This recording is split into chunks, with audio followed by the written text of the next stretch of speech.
He was sentenced to 110 years. It's like, gotcha, finally. Cold Case Files Dead West. Only on Crime and Investigation.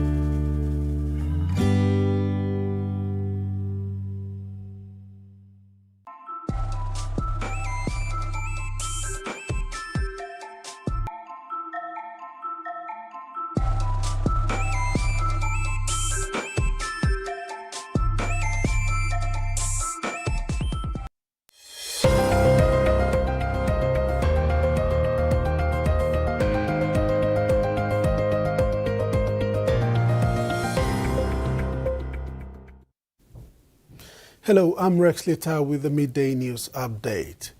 During the conclusion of the PNG's 50th Independence Celebration, the NCD and Central Police reported 2 deaths resulting from family disputes. One incident occurred in a settlement in Port Moresby and the other in Veifa, Kairuku in Central Province.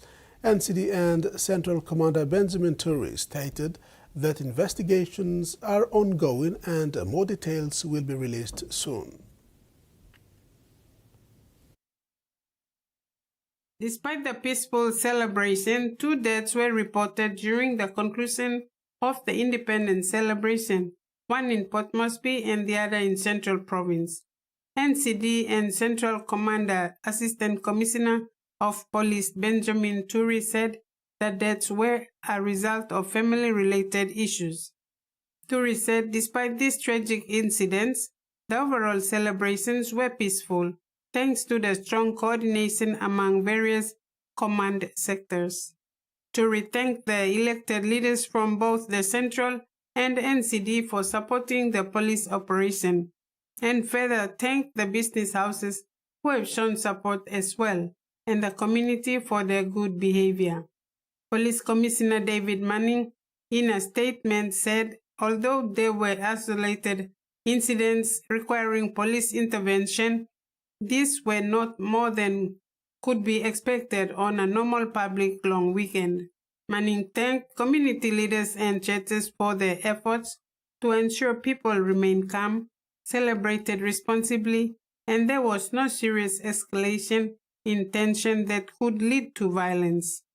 The Commissioner further thanked dedicated police officers and discipline forces for working together and to selflessly giving up their public holidays so that they could keep our people safe. Frida Kana, TV1 News. Police presence in the nation's capital district will continue its operation tomorrow, again in Meganesia concert at the Sejonggai Stadium, after an eventful Akons concert on Wednesday. The police operation is part of the independence operation to ensure all events hosted are safe for citizens to take part. The police hierarchy of NCD and Central have issued a public advisory this morning urging events goers to take extra precaution when moving to and from the remaining post 50th Independence Anniversary events, despite the police presence. The Meganesia concert tomorrow will feature Davido, Sprigamek, Kronos, and other local artists. As a long-time diplomatic partner and friend to Papua New Guinea, the Republic of South Korea, through its embassy, joined Papua New Guinea in celebrating its 50th Independence Anniversary on Wednesday and Thursday this week. As part of the cultural exchange between PNG and the Republic of Korea, the Embassy of the Republic of Korea in Papua New Guinea showcased a special musical drama called The Masterpiece Delivery Man. The event highlighted Korea's rich music, dance, and performance traditions, while also strengthening the diplomatic and cultural ties between the two nations. Gathered were guests, especially from the diplomatic corps, who were treated to be vibrant musical show symbolizing friendship, and a shared celebration of PNG's independence. Ambassador of the Republic of Korea to Papua New Guinea, Jongok Choi, had the event congratulate PNG on its 50 years of nationhood. He said PNG's Golden Jubilee is a historic milestone marking 5 decades of progress, resilience, and national pride. Joins you in celebrating this momentous occasion. And we look forward to continuing to deepen our bonds of friendship and cooperation as Papua New Guinea moves with confidence into the next 50 years. Ambassador Choi said by sharing the Korean performance, he wished to celebrate not only the richness of heart, but also the enduring friendship between Papua New Guinea and Korea. Representing the PNG government, Deputy Secretary of Operations, Department of Foreign Affairs, Kuike Numoy, appreciated PNG's long-standing friendship with Korea, one built on mutual trust. He stressed that PNG's 50 years of achievement is a testament to the invaluable support of bilateral partners like Korea. Michael Tamtipais, TVWAN News. Member for Lufa District, Simo Kilepa, paid homage to the founding fathers of the nation and their own Lufa political leadership from pre-independence to independence and post-independence era during this celebration of the 50th independence anniversary on September 16th at Lufa District Station in Eastern Highlands Province. During an occasion of uniting district of Lufa, which was part of the 50th independence anniversary celebrations, led by the local member Simo Kilepa, with 11 members, 9 open electorate MPs, 1 former premier, and 1 former governor of Eastern Highlands, were honored at this event. Kilepa clarified that it was not a political rally, but an event to recognize and appreciate the hardship the earlier fathers had to go through in order to bring the country together. It was an occasion also to bring the district and the different LLGs to unite. Country is 50 years old now. All leaders were at work. Time of sun, time of rain, time of good. All Karim Lufa, come 50 years here. And now all the stuff with Iana, give me acknowledgement. Okay, from here, next 50 years, this place here, me place down here, and public here. Mama, you know, carry me plan, give me place, I better try to me plan, here. This man public here. Never believe plan, what people here, and make him not be place here. Next 50 years, you got the leaders may come behind. All leaders will carry Lufa companies, 50 years. From now until next 50 years time, Lufa turned him 100 years old. Lufa by goes on him. Future of Lufa of Stablo and Blue plus Tigris and Abe. Future of Lufa of Stablo and Blue Tigris and Abe Stablo. Future of Lufa of Stablo and Blue Yaplameri and Stabia. Tigris brought Biana Bakari Blue. He appealed to the different LLGs to put their differences aside and work together to unite Lufa. You can talk to people who Nabi, people of Mount Macol, or people of Jagaria. But you just like one LLG is not there, you come underneath Lufa district. You know Lufa. Put him over the difference move aside.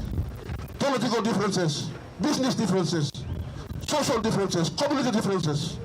Time you put him aside, you should have what the Lufa. God bless you. Portraits of former political leaders of the district were presented during the event. Frida Kana, TVWAN News. In sports, the standard of women's rugby league at the semi-professional level has continued on the upward trajectory. Statement to this was the successful conclusion of the 2025 National Women's Competition, the Santos Cup last Sunday, that saw Central Dabaris taking out the cup after outclassing 2024 reigning champions Garoko Lahanis 16 points to 8 in the big decider. The structure of the women's game, the enthusiasm, the skill level, and the effort areas displayed by the female athletes over the course of the 5-week competition has gone up another notch. This was evident at this year's Santos Cup Awards night, where the top-performing female athletes were recognized and honored for their efforts with special awards in various categories, including Rookie of the Year, Player of the Year, Female Coach of the Year, Team of the Year, and Team Official of the Year. The top performers in the PNG Women's National Rugby League were honored at the 2025 Santos Cup Awards night last Thursday. Interestingly, this season also saw the migration of a number of Rugby Sevens representative players, adding flair and new energy, skill and speed to the women's competition. One of the marquee signings was PNG Palai Sevens speed sensation Naomi Kelly, who made a big impression for the Central Dabaris, even taking the team to the grand final in only her first season was quite a whirlwind achievement for Kelly in her short rugby league stint. She even got a shock but overwhelmed by picking up the Best Winger of the Year award overall at the 2025 Santos Cup Awards night. You know, it's first year in a league, so it's like, what will I say, I was overwhelmed and yeah, still a lot to learn. I'm a union player, so yeah, still need to work with the girls next year again for the next round. Another former Sevens player, Cynthia Peters, who had her first season with the Eastern Britain Couriers this year, expressed great enthusiasm and love for the game. She said moving across from rugby to league also gives her the opportunity to impart her experience and skill from playing at the international sevens level. Cynthia got the Best 5'8" of the Year and Best Second Rower of the Year.